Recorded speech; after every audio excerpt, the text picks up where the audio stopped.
Hi guys, नमस्ते आप सभी को। एक बार फिर से आप सभी का स्वागत है हमारे यूट्यूब चैनल क्रांतिवीर मैथमेटिक्स पर। जैसा कि आप सभी स्क्रीन पर देख रहे हैं, इस वीडियो में हम डिस्कस करेंगे आईआईटी जेम 2025 का एक क्वेश्चन हमारा लीनियर अलजेब्रा का है। उससे पहले मैं सोल्व करूं इससे पहले आप खुद एक बार इस क्वेश्चन को ट्राई कीजिए, अपनी अप्रोच को देखिए, आप इसको कैसे सोचते हो, कैसे क्वेश्चन स्टार्ट करते हो और क्या आंसर आपका निकलता है। उसके बाद आप मेरे सोल्यूशन देख सकते हो मैचिंग के लिए भी। और अगर आपसे नहीं बनता ये सवाल, ये प्रॉब्लम नहीं आपसे होता, तो भी आप वीडियो को लास्ट तक देखिएगा। और हाँ, अगर आपने चैनल को अभी तक सब्सक्राइब नहीं किया तो please subscribe our channel Krantiveer mathematics for more videos like PYQs of CSIR, NET, IIT, GEM, GATE, NBHM, TFR, etc. Higher mathematics examinations. Okay, so let's start. Let F1, F2, F3 given three non-zero linear transformations from R4 to R. It is basically a thing R4 to R and kernel of F1 contained in kernel of F2 intersection kernel of F3. इतनी सी information से हमको क्या मिलता है, अब देखिए। F1, F2, F3 ये जो है नॉन जीरो लीनियर ट्रांसफॉर्मेशन है R4 से R तक। इसका मतलब non zero, this implies that rank of के रेंज स्पेस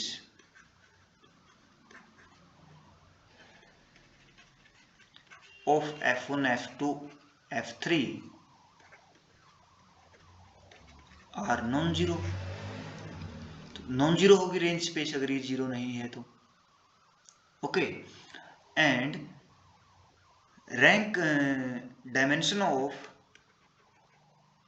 और रेंज स्पेस में आप देखिए हमारे पास ये नॉन जीरो होगा तो इसका मतलब इसके रेंज स्पेस के dimension greater than equal to 1 होगा। Rank of F I is equal to greater than equal to 1 और I is equal to 1 to 3। Okay, and आप एक चीज और इसमें देखिए, जो रेंज जो हमारी कोडोमेन है,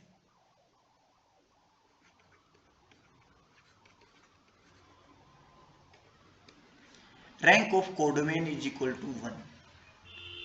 this implies that rank of F I, यानी कि ये रेंज स्पेस के डायमेंशन होते हैं, रेंज स्पेस के डायमेंशन कोडोमेन के डायमेंशन से कम होंगे हमेशा, ये आपको पता है, less than equal to 1। Okay, and यहां से हमारे पास आता है जो रैंक जो आएगा, rank of F I is equal to 1 for I is equal to 1 2 3। यहां से हमको ये पता चलता है कि जो रैंक जो रेंज स्पेस आएगा वो एक डायमेंशन का ही होगा। और अगर हम इनको बोले लीनियर फंक्शनल होंगी ये मैपिंग तीनों। ओके, और इनकी जो रेंज स्पेस की जो डायमेंशन है वो एक है, एंड नल स्पेस का जो डायमेंशन है यानी कि नलिटी जो है वो इनकी तीन तीन नलिटी इनकी होगी। तो आप एक चीज देखिए, अब हमारे पास एक इनक्वालिटी यहां पे दी गई है, kernel of F1 contained in kernel of F2 intersection kernel of F3। ये हमारे पास दिया गया है। आप यहां से देखिए कर्नल ऑफ F1 देखिए, इसमें कितने लिनियरली इंडिपेंडेंट, इसके सबसे पहले डायमेंशन देखिए क्या है। Rank of F I is equal to 1 by rank nullity theorem, nullity of F I is equal to 3 for I is equal to 1 2 3। तो इसके कर्नल के जो डायमेंशन है वो कितने हैं, 3 डायमेंशन का इसका कर्नल है, ये इसके अंदर बिलोंग कर रहा है।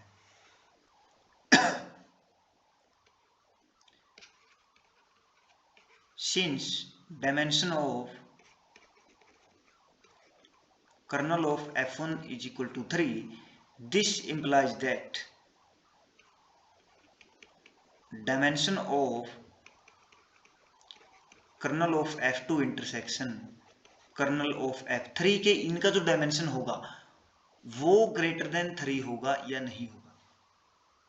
ग्रेटर देन 3 होगा, but we know that dimension of kernel of F2 is equal to dimension of kernel of F3 is equal to 3। ये हमारे पास होता है। तो इंटरसेक्शन का डायमेंशन क्या होगा? ग्रेटर देन 3, और ये दोनों का 3 है, तो डायमेंशन का इंटरसेक्शन ये 3 हो गया। 3 हुआ या नहीं हुआ? Dimension of kernel of F2 intersection kernel of F3 हमारे पास 3 आया, और कर्नल ऑफ F1 का डायमेंशन भी हमारे पास 3 है। ये इसके अंदर लाई करेगा तभी करेगा। एंड वी नो दैट अगर इनका दोनों का कर्नल डायमेंशन कर्नल का 3 है और दोनों का इंटरसेक्शन का भी 3 है, तो ये दोनों का सेम हो जाएगा या नहीं हो जाएगा? इन दोनों का कर्नल के डायमेंशन 3 है, तो दोनों के कर्नल के और इनके सेपरेटली 3 है और इंटरसेक्शन भी 3 है, इंटरसेक्शन के डायमेंशन भी 3 है। तो इसका मतलब क्या हुआ? Since dimension of kernel of F2 is equal to dimension of kernel of F3 is equal to 3 and dimension of kernel of F2 intersection kernel of F3 is equal to 3, this implies that kernel F2 is equal to kernel F3। इन दोनों का colonel जो space आएगा colonel of F1 and F2 वो same आएगा। आएगा कि नहीं आएगा? क्योंकि दोनों के इंटरसेक्शन में सभी एलिमेंट आ जाएंगे, इंटरसेक्शन में दोनों को ही सभी एलिमेंट आ जाएंगे, तो सेम हो गया और सेम आ गया। और कर्नल ऑफ F1 ये भी सेम है इसके, क्योंकि इसका डायमेंशन मैक्सिमम इतना हो सकता है। तो यहां से हमारे पास क्या आया? Kernel of F1 is equal to kernel of F2 is equal to kernel of F3, ये हमारे पास आया।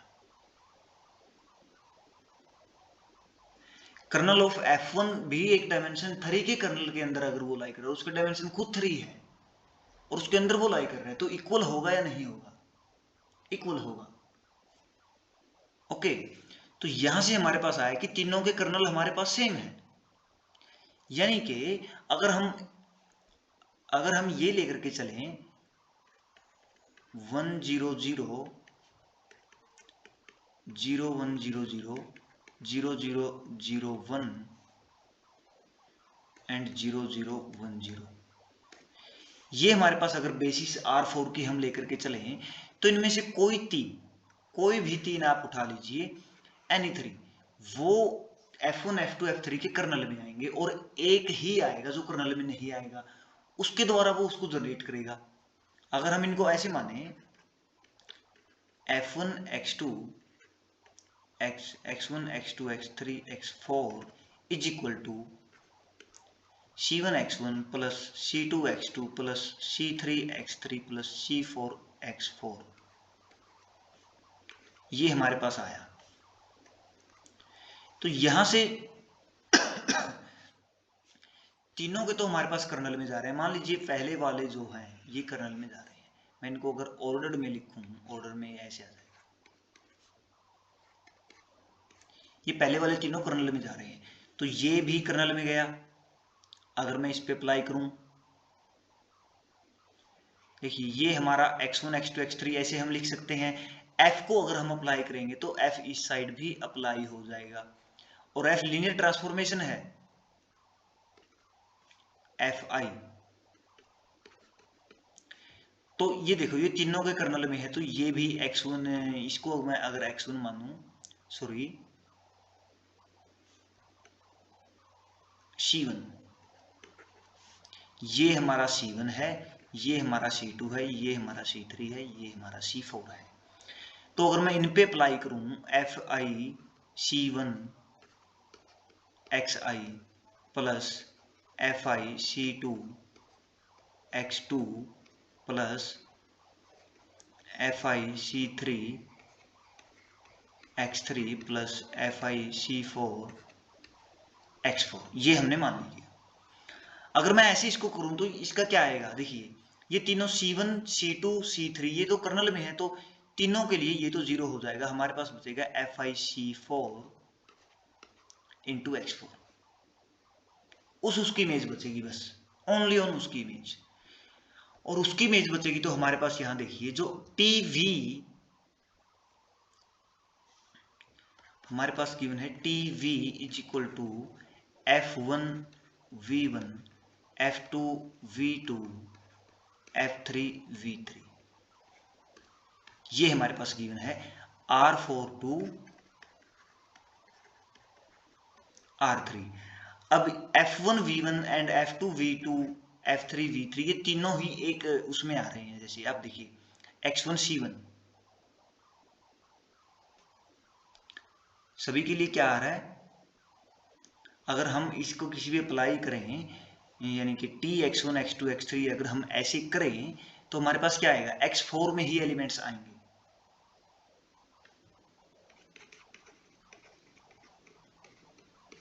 अगर हम ऐसे करें तो यहां पे क्या आएगा, F1 X1 X2 X3 X4 क्या आएगा, FI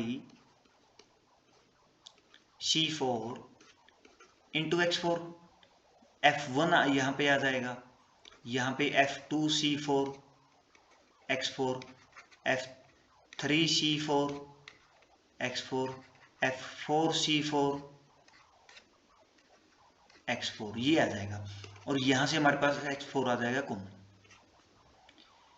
तो जो भी एलिमेंट आएगा वो एक ही इसमें जो एक ही डायमेंशन से वो क्या हो जाएगा, हमारा क्रिएट हो जाएगा। वो हमारा होगा F1 C4 F2 C4 F3 C4 F4 C4, ये जनरेट कर देगा सबको।